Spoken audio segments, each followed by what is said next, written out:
স্বাধীন সার্বভৌম লাল সবুজের পতাকা অর্জনে বীর মুক্তিযোদ্ধাদের অবদান অবিস্মরণীয়। মুক্তিযোদ্ধাদের অবদানে আজ আমরা পেয়েছি লাল সবুজ পতাকাটি। আমাদের দেশে বীর মুক্তিযোদ্ধাদের অবদান চির অম্লান হয়ে থাকবে। পরিবার পরিজনদের ছেড়ে জীবন বাজি রেখে তারা একটি স্বাধীন দেশকে উপহার দিয়েছে। তেমনি একজন বীর মুক্তিযোদ্ধা রংপুর নগরীর স্থানীয় বাসিন্দা আনসার আলী।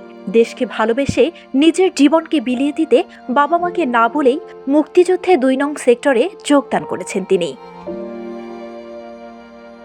দীর্ঘ ৯ মাস যুদ্ধ চলাকালীন ত্যাগ, তিতিক্ষা ও কষ্টের পর অর্জিত হয়েছে আমাদের স্বাধীনতা। যে মুক্তির লক্ষ্যে যুদ্ধে নেমেছিলেন দেশের সূর্য সন্তানরা, আগামী প্রজন্মের কাছে মুক্তিযুদ্ধের ইতিহাস রক্ষা করতে দাবি জানান তারা। বর্তমান অন্তর্বর্তীকালীন সরকারের কাছে রংপুরের মুক্তিযোদ্ধাদের সুচিকিৎসার জন্য একটি মুক্তিযোদ্ধা মেডিকেল হাসপাতাল দাবি করেছেন তিনি। দীর্ঘ ৯ মাস ছেলের অপেক্ষায় পথ চেয়ে বসে থেকে স্বাধীনের পর দেখা পেয়েছিলেন তার মা। আবেগে আপ্লুত হওয়ার সেই দৃশ্য নিয়ে তিনি বলেন, অনেক সময় মনে করেন আমাদেরকে মার্চ করতে হয়েছে, বহু জায়গা, বহু দূর দূরান্ত যেতে হয়েছে।